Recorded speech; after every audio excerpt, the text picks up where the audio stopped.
Hi guys! Welcome to my video. Gusto ko lang i-share sa inyo yung mga nabili kong damit noon pa na magagamit ko ngayong magsa-summer na dito sa New Zealand. Sobrang cheap lang niya, pero yung itsura niya pag suot mo siya, medyo mukha kang sosyal. Sosyal talaga. So ayun nga, simulan natin dito sa belt. Nabili ko lang siya sa Kmart ng 50 cents. O diba? Sa peso, mabibili mo siya ng 16 pesos siya. Ito siya. Good for summer. Diba? Tapos, so hindi ko siya sabay-sabay binili. Kasi mahilig ako kapag may mga nakita akong sale, binibili ko siya. Tapos pagagamit ko siya some other time kapag may naisip akong idea na, oy maganda tong looks na to.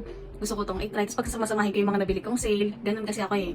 So, second, this top, knitted top. Nabili ko lang siya ng, sa Cotton On, nabili ko lang siya ng, how much pa to? $5. Diba? $5 lang siya. Tingin ko nga, nang binili ko to medyo malaki. Tapos naisip ko, okay lang, kahit malaki, mura lang naman eh. So baka tumaba ako or what, magagamit ko siya. So yun yung mga naiisip ko kapag nakakita ko ng sale. Hindi ko iniisip na baka hindi kasya or hindi kasya sa akin. Kahit na maluwag or maliit, binibili ko siya pa sa sale. Kasi iniisip ko palagi na magagamit ko siya some other time kapag pumayat ako or tumaba ako, mga ganun. Tapos next, etong skirt sa Miru. Nakita ko kasi na sale yung Miru. So, ang dami niyang sale. Ang dami ko ding nabili doon. So, this skirt, knitted skirt, normally, ang regular price niya is $24.99. Tapos, 50% ko lang siyang nabili. So, $12, mga ganun. Sa peso, 400 pesos. Sobrang ganda ng ano niya. May slip pa siya. Mamaya, itatry ko siya lahat, sabay-sabay.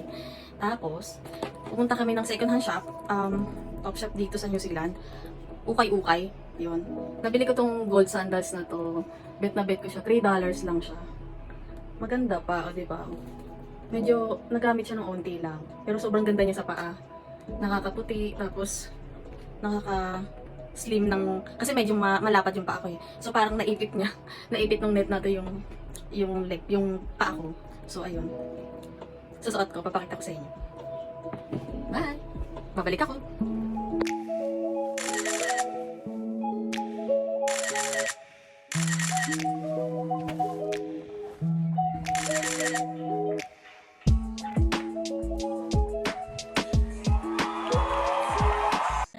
So, ayun, nakita nyo na, diba? Hindi naman siya mukhang mumurahin. Siya mukhang sale.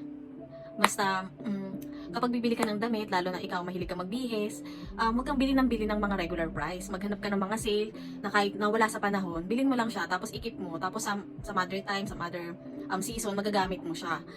Diba? Basta lagi ka lang merong confidence? Confident? Basta yun. Basta tingin mo, bagay sa'yo, masaya ka doon, maganda ka doon, okay yun. Huwag mo isipin yung sasabihin ng ibang tao. Yun lang.